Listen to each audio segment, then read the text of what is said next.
વડોદરા શહેરના વિવિધ વિસ્તારોમાં એક બાજુ દૂષિત પાણીની ફરિયાદો વ્યાપક બનવા પામી છે, તેવા સમયે દર વર્ષે ઉનાળાની મોસમ દરમિયાન વધતા પાણીજન્ય રોગના દર્દીઓમાં નોંધપાત્ર ઘટાડો રહેતા વડોદરાની ચેપી રોગ હોસ્પિટલમાં પાણીજન્ય દર્દીઓની સંખ્યા ઓછી જોવા મળી છે.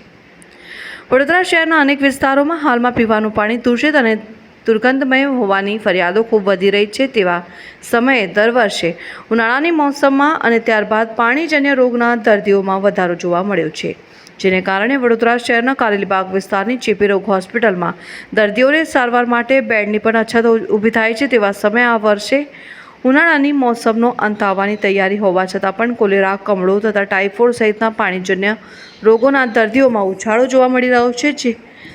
ઉછાળો જોવા મળ્યો નથી, જે બાબત ખૂબ હકારાત્મક છે.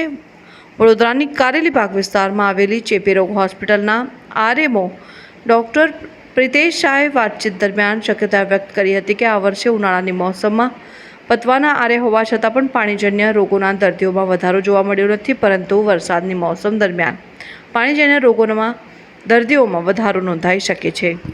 નહીં, હાલ હજુ એવા કોઈ પર્ટિક્યુલર એરિયામાંથી વધારાના કેસો જોવા નથી મળ્યા, પણ અપેક્ષા એવી ખરી કે વરસાદ એકવાર ચાલુ થાય પછી આ ટાઈપના કેસીસ જોવા મળતા હોય છે, એટલે 15 દિવસ પછી કદાચ એવા કેસો જોવા મળી શકે. વડોદરા શહેરમાં અનેક વિસ્તારોમાં ગંદા પાણીની બૂમો આવી રહી છે, તેમ છતાં પાણીજન્ય રોગોમાં વધારો જોવા મળ્યો છે કે કેમ? ના, એમાં એવું છે કે જે તે વિસ્તારમાં જ્યારે કેસો વધે ને ત્યારે એ નજીકના હોસ્પિટલમાં જતા હોય. આપણા વડોદરા ખાતે જમનાબાઈ હોસ્પિટલ, એસએસજી હોસ્પિટલ, આપણી ચેપી રોગની હોસ્પિટલ, એટલે વિવિધ હોસ્પિટલમાં કેસો વહેંચાઈ જતા હોય. એટલે સપોઝ કે એસએસજી હોસ્પિટલના નજીકના એરિયામાં જ્યારે કોઈ આવું કોઈ લીકેજ કે આવું હોય તો એના કેસો ત્યાં જોવા મળે.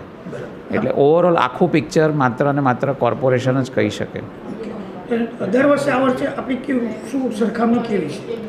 નહીં, હજુ મેં કીધું એ પ્રમાણે હજુ કોઈ રોગચાળાના કેસીસ જોવા નથી મળ્યા, પાણીજન્ય પર્ટિક્યુલરલી. શું નામ છે? Doctor Pritesh Shah, RMO, ID hospital.